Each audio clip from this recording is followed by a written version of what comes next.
Well, again, Andy with Handy Andy, and we are out running through a project in the Woodstock area. And typical repairs, this homeowner's actually really tried to stay up on her house. It's been well painted, it's been well caulked. She does have LP siding, so that's part of a problem. And then when she did this roof, she probably replaced, they sold this, they do this, a lot of the roofing companies will add in some sort of a gutter helmet, gutter cover as part of their project. And again, whenever you see this streaking on gutters, you know you get a problem. And what they don't tell you, she's got nice 6-inch gutters, but the edge of the helmet has to be cleaned. And then behind it, you start trapping debris. So they've got a splash guard here because the water comes down this valley. So now it's trapped debris, and it ended up rotting this dog ear in the corner.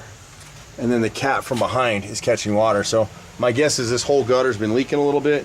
Whenever you run underground drains like this one, you'll see this come up time and time again on our videos.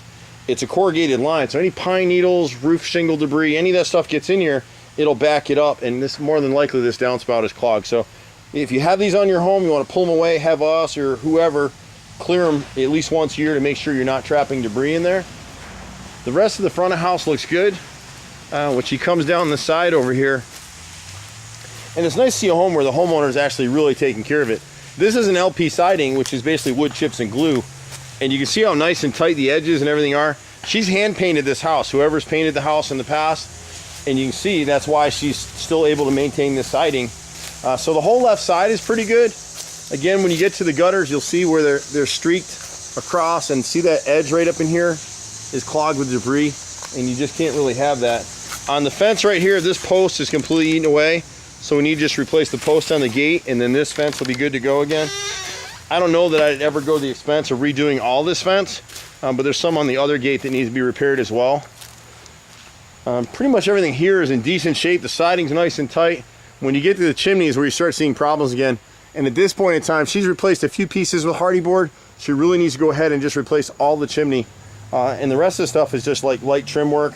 She's got a corner board right here at this downspout because the water's been splashing and they didn't back prime that edge. That's rotted out, so that needs to be replaced.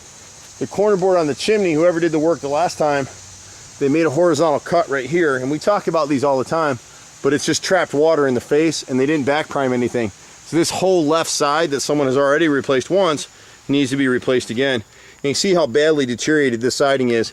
Most of the siding on the chimney right now, if I push on it, my hand's gonna go right through it. They never caulked the nail heads here, so even though they did a bang up job, it looks like caulking and painting the rest of the house.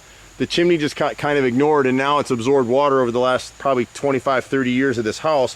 It just needs to be replaced.